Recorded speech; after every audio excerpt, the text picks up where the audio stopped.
Jai Hind, Jai Bharat, and welcome to Dev Talks. This is Aadi. The month is July, and in August, there's something big which is going to happen. It's called the BRICS Summit.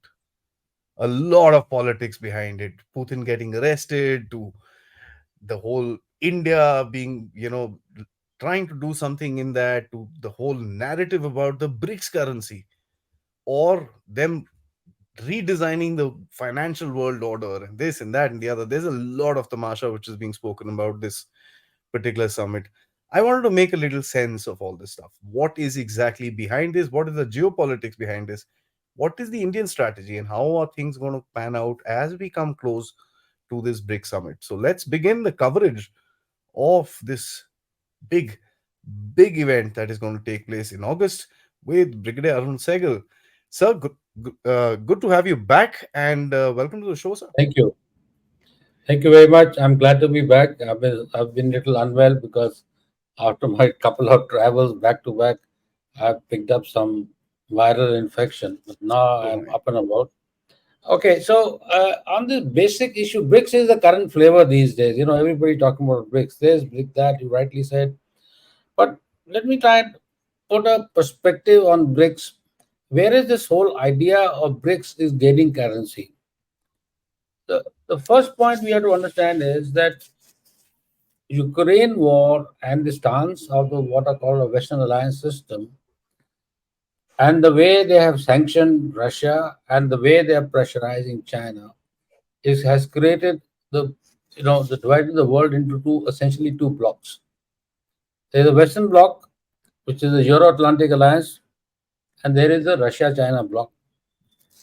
There is a perception coming in amongst the Russia-China bloc, which essentially also looks at east and also has its tentacles in the south, is that the Bretton Woods institutions which were created and the global norms of governance, financial governance which were created, have lived their life. The West have manipulated them to their advantage. Because if you look at sanctions against Russia, those are unilateral sanctions. They have no sanctity in law. They're zero. The fact that they have removed them from the SWIFT is just a unilateral action. So there is this whole narrative is that we cannot continue to be subjugated to the Western dominance, particularly the developing world and and the countries who are now emerging as an important players on their own in the global system.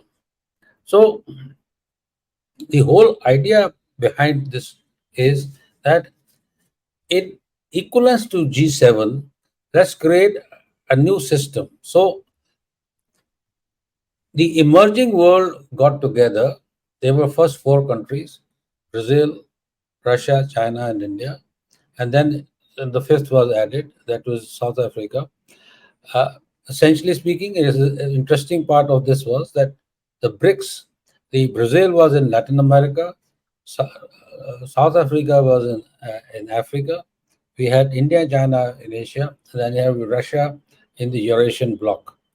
So the whole idea was that these developing countries have enough equities among themselves, enough credibility among themselves to provide an alternative uh, system of trade investments, as also provide the less developed countries with assistance that they require, and they do not have to be dependent on the global players to make the monopoly of them. See, so but the point we have to understand is this: while this thought is important and it is very workable, but we are today living not in a bipolar world, or this is not a world which was ideologically separated as it was in the Cold War. There were Mhm. two blocks which operated amongst themselves. But today, the problem is that the we might want to move away from these institutions, but it's a globalized world. Now, China has a $690 billion of a yearly trade with the United States. We have $125 billion of trade with China. Similarly, the Chinese have a huge trade with the European Union. Brazil is hugely dependent on trade with the United States. And even South Africa has this entire trade relationship, this core trade relationship, is with both with the West and to a limited degree with Russia and China. So, point is that you can have a separate system, and we want to have a leveraging mechanism of developing countries. But the issue is, how do you make it more functionally independent, and how do you bring in a larger number of countries who will be dependent on them? Hmm. So, because in back to back, in terms of a global supply chains, you are still dependent upon the same people from whose shackles you want to break away from, which is the West and the Europe. Now, the there are two three things that happened as part of Ukraine war. One of the issues that have happened as part of Ukraine war is that the world has come to realize that it is not the war per se in a particular region which is destabilizing, but the consequences of war are destabilizing. And the consequences of the war which are destabilizing are, the fact is that the, for example, Ukraine is a wheat basket of the world. It's not a wheat basket by wheat basket sense, but it's a cheap wheat basket of the world, which is basically what is required at the prices which is required by the developing world and the less developing countries of the global south, as we call them. They are the ones who are dependent on them. Similarly, then Russia was the core player as far as the energy market is concerned.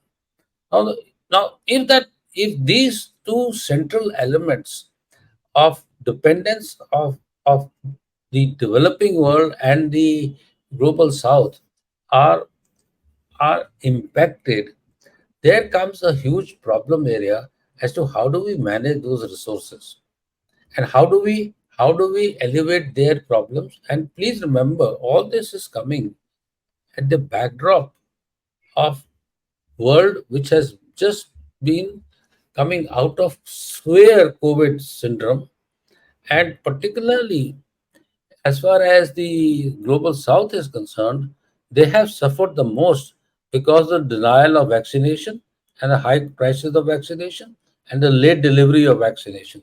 So we are this is the environment which is sort of which is prevailing, and this is where this whole logic of uh, the BRICS comes in. So what is BRICS report? BRICS is the next year, uh, well, not the next year, are a part of important global economies. It has China, which is the number two economy of the world. It has Russia, which is an important economy of the world, not today, not a very strong port, but still surviving despite 1 year of sanctions. Then you have the India, the fifth largest economy in the world, struggling to be fourth and maybe third, as the Prime Minister has announced. And then we have South Africa, which is a champion of growth and investment in Africa. And then we have a Brazil and a strong economy. So the whole idea is that if these economies can work together to bring about a certain degree of economic development, support in least developed countries in meeting their development goals, then we have a situation that BRICS can become an alternative source for go to uh, countries, and this will also be importantly in geopolitical terms, that if the dependence on the BRICS becomes huge, there by particularly in the global south, then what happens is, then the cloud of BRICS and institutions like BRICS in shaping the not only the economic and the development narrative, but also in the reforms like in the United Nations, etc., becomes that much stronger. So this is what the whole subcheese is, as far as to understand the broader framework of the BRICS. So, like example, there is a Euro-Atlantic Alliance and there is European Union, which is basically a strong element, and there is G7, which is seven powerful economies of the world.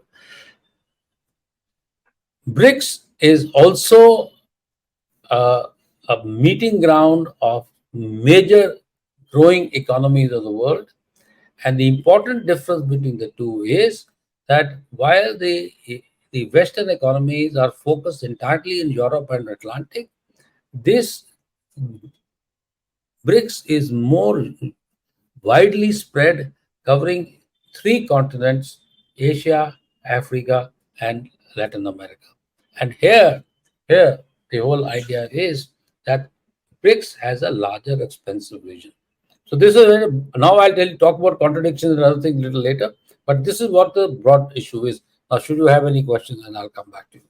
Just a simple one, sir. I mean, see, there's a lot of old drum which is flying around the place with regards to the agenda for this particular meeting. You've told us what the background of this particular association, if I may loosely call it, is. This particular meeting is catching a lot of masala in the open media, because somewhere down the line I feel that this is a battle between the east and the west, and a lot of narratives are being built up by both the sides. Of course, the Mhm. west is kept rather quiet about the integrities of it, but there's a lot of narrative about this being an alternative, uh, actually a structured financial alternative to the Western financial system, sir. How would you kind of term that before we dwell a little deeper into this? Okay, okay. I mean, like I said, one of the most important issue is the aim of the BRICS countries is basically is, I mean, the political aim is to relook at the economic and political cloud of the West and reshape the one-sided global political and economic order. And when you start looking at from reshaping the one-sided global political economic order, one of the main aspects of that is what is providing intrinsic strength to the Western narrative is that the trading currency globally is dollar. Everybody trades in dollar. You have your securities, you save money, you won't put it in the bank. When India says I got $600 billion in reserve, those are reserve securities lying in the United States. $3 trillion of Chinese reserve, they are lying in the United States. Now the question is, if for example, what has now indicated that like Russia, who supposedly declared a war on another sovereign country, and it is United States where the money of Russia is lying, which has blocked all its reserves. So, so the question then comes about is this, and then it has brought in sanctions. Now, now for countries to do trade with Russia today, they have to find via medias. They have to go through various back channels, and also do direct one-to-one trade, like India is doing a rupee trade, or use alternative currencies like yuan. So, so one of the elements that is emerging as a result is this whole notion of de-dollarization, reduce the dependence on dollars, Yeah. and reduce the dependence on dollar is now the problem that lies is this, that the global instruments are being calibrated to operate in dollars.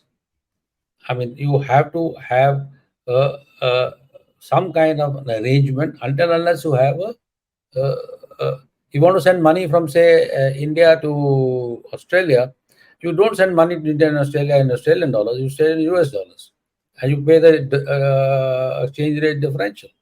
Yeah. Similarly, Australia has to do some business with Indonesia. It does not do in rupiah. It does it in US dollars. So the question is, dollar is seen as a global currency, and its exchange rates, etc., are managed, and those are indicated. And bankers globally are reasonably satisfied that my trading transactions, which are all going on simultaneously in the global banking system, will be accepted.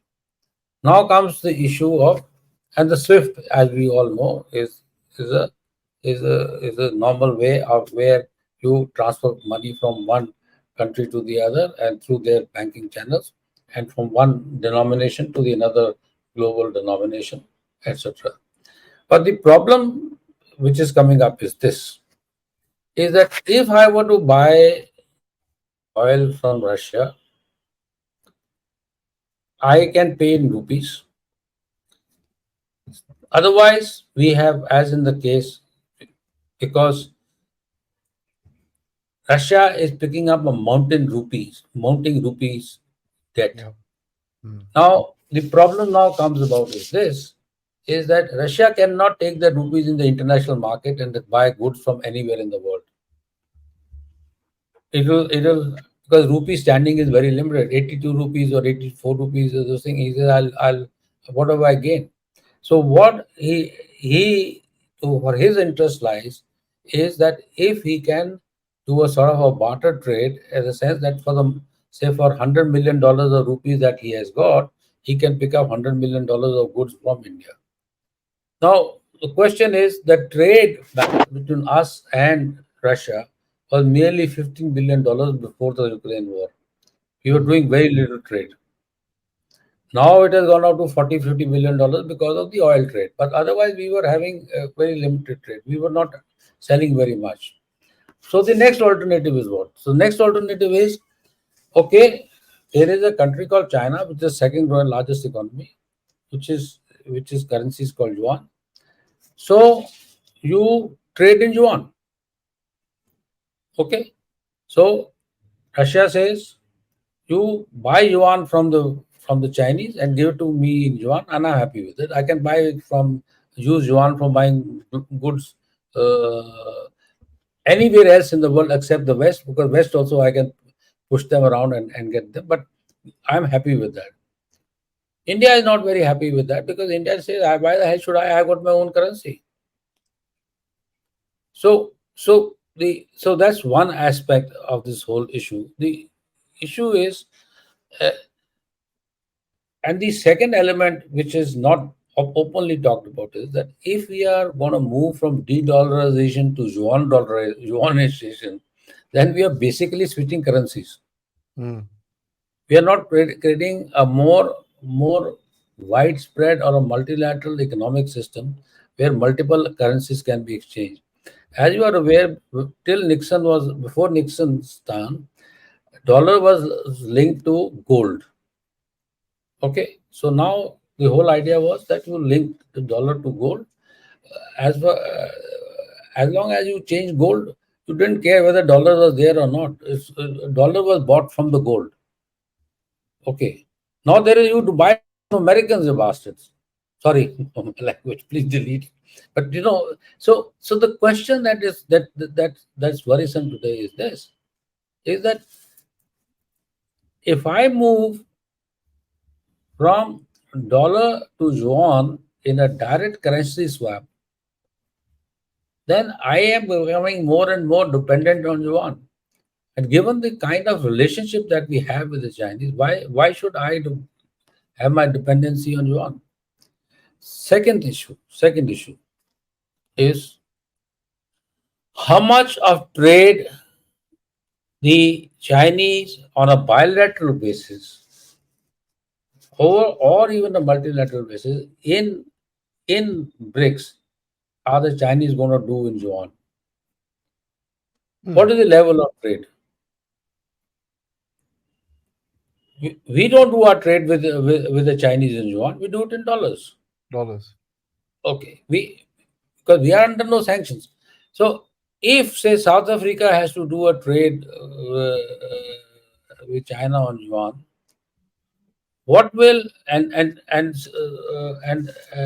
what will South Africa do with the yuans that it buys?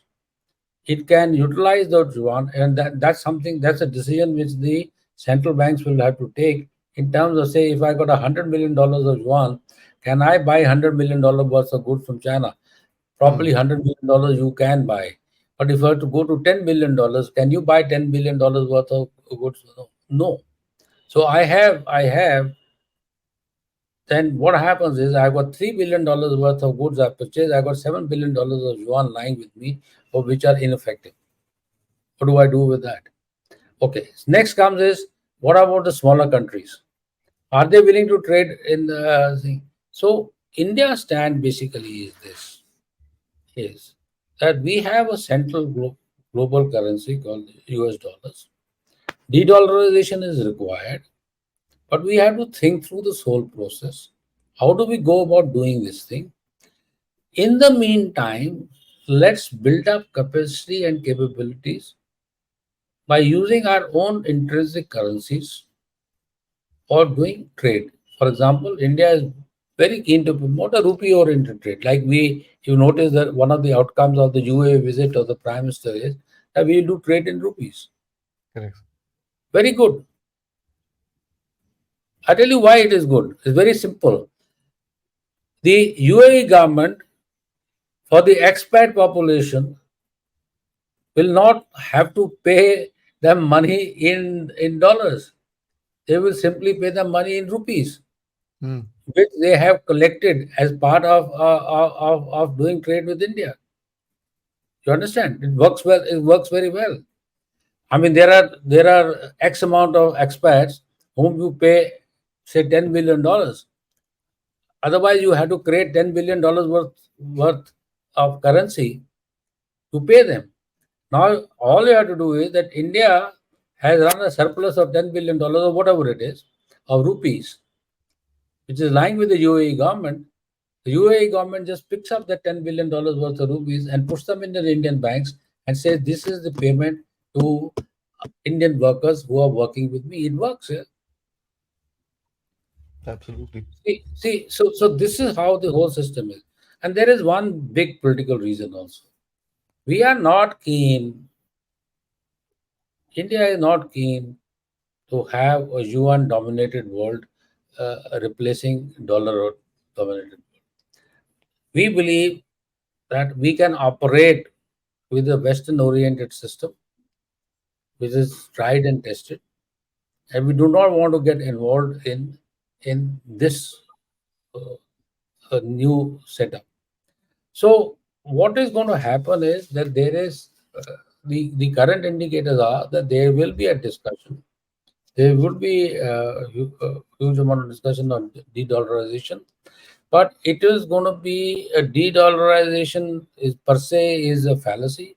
But what will happen is an increasing trade in currencies, which is largely acceptable to all, within the ambit of what they can absorb and which is the ambit of what they are comfortable with. And you will see that India will be part of this discussion, but not very uh, keenly taking part in it, because to us, uh, any yuan oriented thing, as far as the BRICS per se is concerned, now it's going to be backed by gold.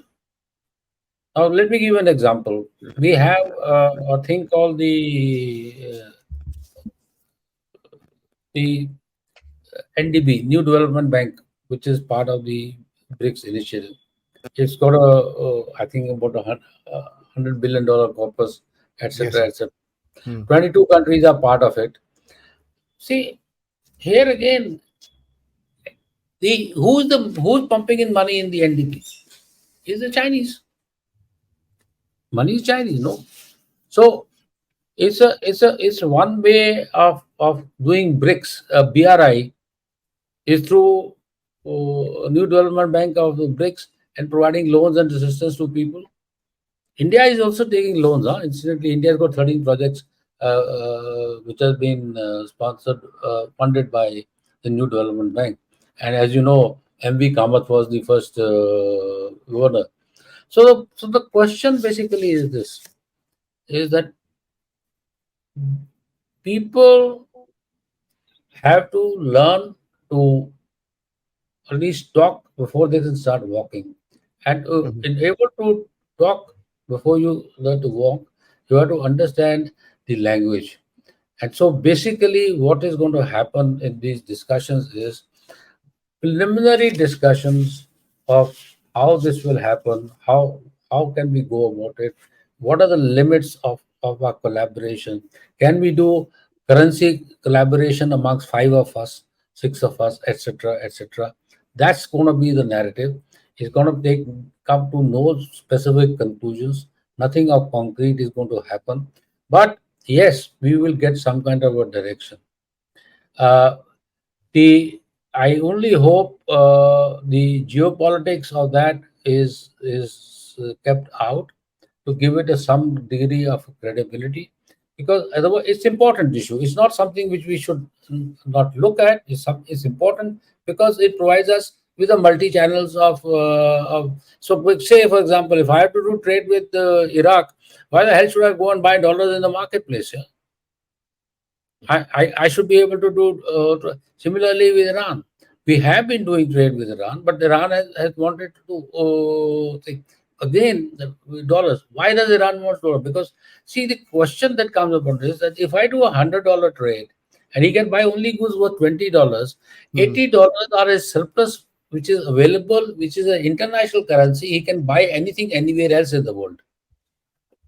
Otherwise, he is stuck with those 80 rupees for which he has no use from India because India is away. So, if we can create a multi channel, for example, let's take a scenario where there are four or five, six BRIC countries which say, okay, we will trade in four or five currencies that we decide, then we can then the systems become that much easier to operate, and people can buy goods worth uh, uh, larger amounts from the trade balances with one country, because uh, the same country's currency is acceptable to another partner in the BRICS. So you got the picture. So this is what I'm trying And to explain. so it'll be a So cross connection.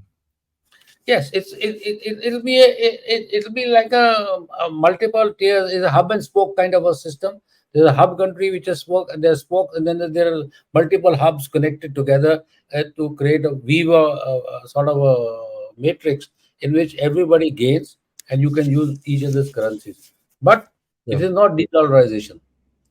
It's not de-dollarization, because because if you recollect, one of the consequences of Iraq war was uh, Mr. Hussein, Saddam Hussein, wanting to change the purchase of oil from Dollar to dollar euro. to euro. Yeah, that's the only to euro. Can you imagine that? So this is what, so this is what the story is. So, Okay, may I ask you a small question on this particular point? Because what you've talked about is very interesting. There are a lot of people spinning a lot of stories around this. 2 points. One, when the Russians have a certain amount of excess from us, lying in their markets, they are an economy which has a lot of raw resources, Hmm, but produced goods they still get from outside. They get a lot of Chinese stuff, they get a lot of Japanese stuff, hmm. a lot of stuff from the US, Europe. uh, why don't they switch their uh, supply chains to India? That's one thing, because we heard about the clothing stores and all that stuff, trying to get in over there, which was Russian economy is very protected. So that's one. Second is, of course, with regards to China. So there's this thing. I mean, I was talking to you offline. The chairman of the bank actually said that yuan is a good trading currency Hmm. and not a reserve. So that's something that he hinted towards. Uh, Apart from Yeah. that, would there be a Chinese hand also behind pushing the Russians not to use the rupees that much? No, no, I don't think Chinese are that much. They have enough problems on their own to worry about trying to usurp India. On this issue of yuan not being a reserve currency.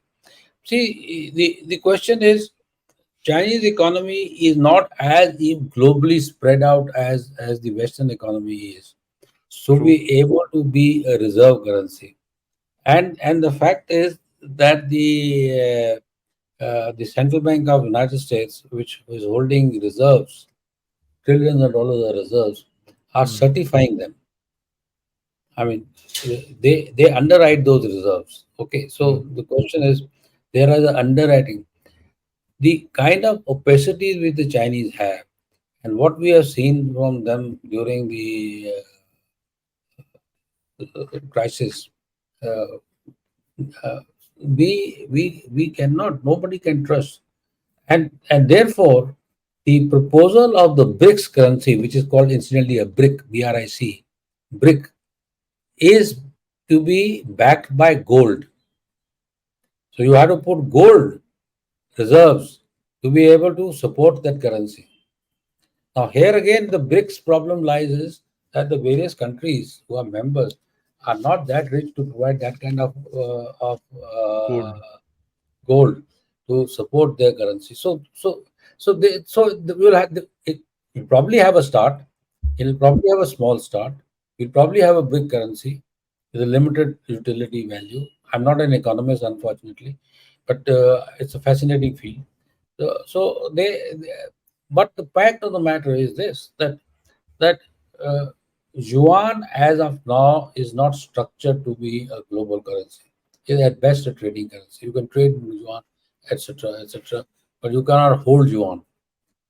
I mean, when you say it's a reserve currency, it means that I shift from my $600 billion or $200 billion from dollars to make it yuan and put the rest $200 into euro. Euro is also not a reserve currency. Correct. Cannot keep.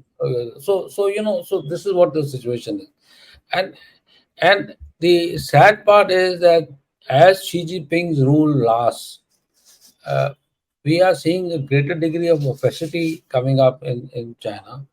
And Yes. second part is, yeah, and that's an important part, is that the Chinese economy is on the back foot. So because Chinese economy is on the back foot, I don't think we have the we should be investing in an economy where we do not know the future. Uh, I mean, the interesting aspect basically is this thing is Indian economy can take a hit, but it'll hit will be within certain defined parameters. It cannot tank purely because you've got basic fundamentals, and those fundamentals Resilience and yeah, yeah, yeah. are resilience and fundamentals are discernible. There are no hidden issues. With China, we have no idea what happening because they're talking about $10 trillion local government That. debt. So this is what the situation is. So the second issue which we were talking about, which you wanted me to talk about, was this expansion. Am I right? Yes, sir. What exactly is the issue that you would like me to address? The the proposal came out that about 81 countries wanted to join, and Hmm. that was being spoken about, sir. Fair enough. वो सब चल रहा था. Now suddenly said, oh no, no new countries will be brought in except for Saudi Arabia and Iran. Hmm. So those are two things that were now saying कि यार ये दो we will try and work on, but the rest is kind of on hold. Excuse me. Apart from Okay. that, there was also the geopolitic of France wanting to kind of come inside, where we saw sort of an angry response from the West. How do you see all this in the picture of the emerging Oh, BRICS oh, scenarios? okay. Okay. So essentially speaking, you're right. From the 88, they had scaled it down to 22 countries, and now, as of now, there are 5 countries which are wanting to join. And The as far as the additional members are concerned, each of the existing members would see how the new look balance impact its own interests. Let's take it, it becomes from 5 to 10. And those 5 countries, for a sake of argument, are Argentina, Egypt, Indonesia, Saudi Arabia, and say Iran. So, how will this new balance of BRICS impact India's interests? So, India will take a look at from that perspective. We we already, as far as the BRICS countries are concerned, uh, They believe that India has reasonably shifted to the Western camp, and to an extent, when you talk about East and global South, particularly in the context of, of the BRICS, India is a sort of an outlier. That's the perception, there's a line there. So, but that's not the perception of the global South. That's not a perception of Saudi Arabia. That's not a perception of Indonesia. And that's not will be a perception of even say Iran, a UAE. Iranians, we do not know what they are. So the point which we have to see is this thing is that how will the reshaping of the BRICS impact each country's options? Please also remember that irrespective, no, if the change comes about, and for example, say Saudis become join, and so does UAE join. So the money power influence, which is currently being exercised only by China, gets diffused. And if we have a better relationship like we seem to be having with both UAE and Saudi Arabia, even in financial terms, the flexibility of India to shape the policy in this enlarged BRICS will increase because India, UAE, and Saudi Arabia, which are already part of this, I told you last time about this four-country project, which is coming up for national connectivity grid between these countries, based on road, rail, and maritime connectivity. They are going to become the part and parcel of global trade in the region. So as far as they are concerned, they would be happy to have India. China will look at it point of view is I have my investments here, I get my trade here, but then there is a new formulation that is coming up over here, which is strong, which has got strong economic strength. It has got strong military strength. It has got India, which is a strong economic power. It has got Saudis, which are intrinsically strong power, but they are also my partners. How do I react to it? So this is the kind of balancing which will have to be done by various countries. The Africans will say, I cannot accept only outsiders, but where are the new African countries? There is no African country, so I must have Egypt in it. So if Egypt is there, so Egypt, India can live with again. So from Indian perspective, as Jayashankar said the other day, India will look at the expansion purely from the perspective of the countries involved and how much shaping of the overall strategic sphere of influence of BRICS it impacts, both in economic and political, geopolitical terms, and that's where it will take a call. So although from the perspective that he wants to join and I want to join and give them membership forms, people may have given their membership forms, but the reality of the life is that this is something which will be important part of this consideration. How does the political impact and how a regional impact and how much uh, impact it has on its own constituencies, and for which case India's constituency is both West Asia and global South is Africa. So India would be happy. Will China be happy? What does Russia get out of it? Russia wants Argentina because Russia, Argentina are close partners. They have a huge amount of relationship in terms of resources. So so these are the elements which will have to be gone through before you come to conclusion, and a lot of background papers will be written to say what are my capacities, capabilities, what do I bring to the table, how does it impact us. So this is the issue. So while some kind of expansion may be deemed, may happen sooner than later, but it will be a function of how the current five look at that country and its impact, or set of countries and their impact on their relationships. What advantage do they get out of it? What do those countries bring to the table, and how will that impact the overall issue of providing a counter narrative to the global economic balance of power? The interesting thing that you mentioned here, it'll be like a cost benefit analysis sort of a thing that you will have to do before Yes, you yes. do this. And each country, of course, will have his own this thing. But I think the three major players within this grouping, of course, India, China, and Russia, would be making most of the decisions with regards to this. So, last question before we wrap up this particular session is about the structure of BRICS.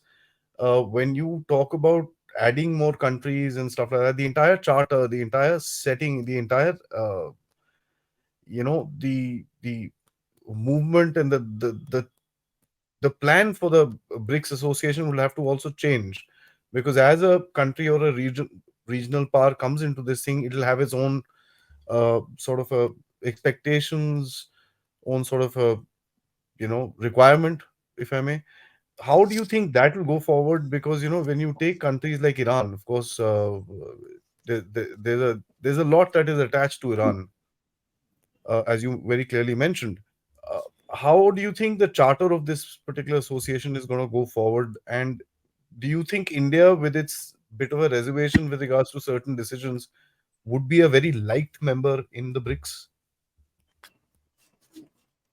So there is already a narrative being played out by some interested parties who are saying that India has shifted its goalposts to the West, has become a client state of the West, and therefore it is no longer uh, to be deemed as a part of developing economies, and as a counter narrative to the West, because it is too closely affiliated over there.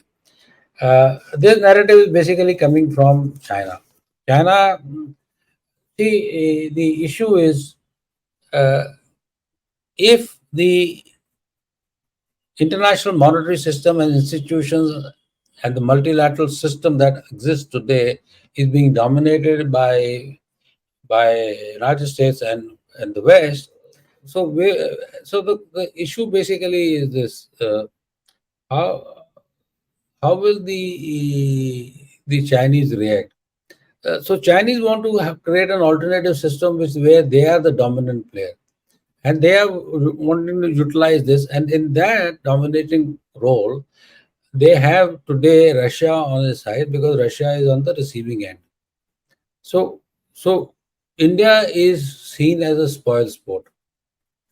Uh, uh, and when Indian foreign minister says that there will be no de-dollarization, and there's no BRICS currency coming up, etc., etc., etc. A basic point he is trying to say is this: is all such issues are speculative. We still have to discuss. We have to we have to come to some common understanding. But within that discussion and common understanding is the logic that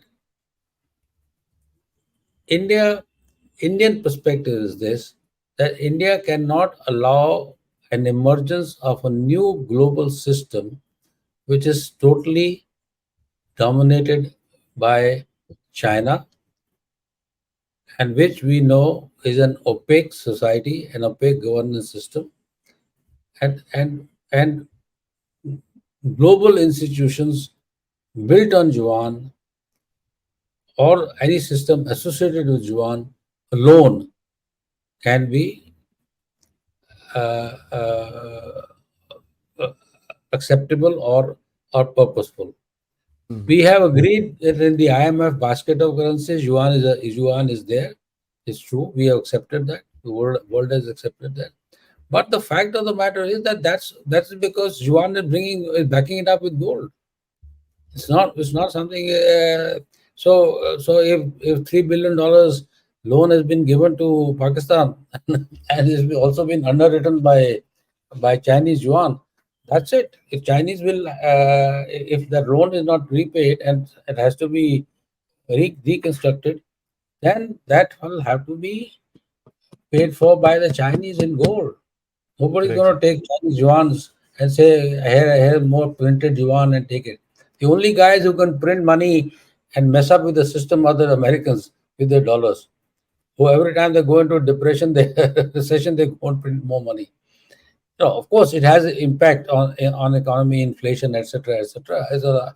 But the fact bottom मोटी चीज ये है कि वो ये कर सकते हैं, चाइना नहीं कर सकता. And neither is India is willing to allow a new system to come about that provides a similar kind of opportunity to another country with whom we do not feel comfortable with. Very simple as that. Absolutely. I think that's going to be the bottom line. We'll have to literally, stand hard on what we believe in, and kind of make sure that whatever is in our Yeah. interest is looked after. In the final analysis, for us, the BRICS is an important because BRICS aligns us with the developing economies, helps us providing a counter narrative to the multilateral institutions who are trying to control the global system and provide us with a joint muscle. But it most importantly is that it helps us to engage strongly with the global south, an area which is a neglected part of our globe and which needs to be whose needs are required to be addressed. So there's a lot, as you very rightly brought out in this channel, sir. There's so much narrative. There's just so much spoken about uh, the possibility of something actually taking place with regards to the future and this and that. There's just so much which is there. So one has to be really careful while making a generalization. Of course, the de-dollarization is quite a big narrative which is being played against the West. How far or how much? Little bit, of course, will happen when two countries start trading amongst each other. Little bit, some effect will be there. But in overall global de-dollarization, um, let's kind of wait and watch how it goes forward, sir. No, it Uh, will impact the American trade. See, yeah, it will. de-dollarization also means impacting of the American trade. I mean, if trade is not being done in American dollars, it's being done in a different currency, it is being impacted, right? So that's what the important part is. Yeah, absolutely, sir. That's what. So so looking at it from an economic perspective, it's a very an important meeting in which allows us to look at the alternative global narrative and see how much we have the strength uh, uh, to deal with it. Absolutely, sir. And it's not just this. Post this, we'll be also getting into the time when we will be also talking about the G20, which will be happening in India in September. So there's a lot of Yes. geopolitics that is going to open out, and there's a whole lot which is going to happen before the year turns around. Gives us a lot of opportunity to do analysis and understand how the new world, as they say, is going to open out. Sir, thank you so much. Always is a pleasure Thank you. Thank listening you, to you sir. and learning. Most importantly, Thank you, sir. Always good to talk to you, sir. thank you so much, sir. Jai Hind. Jai Hind.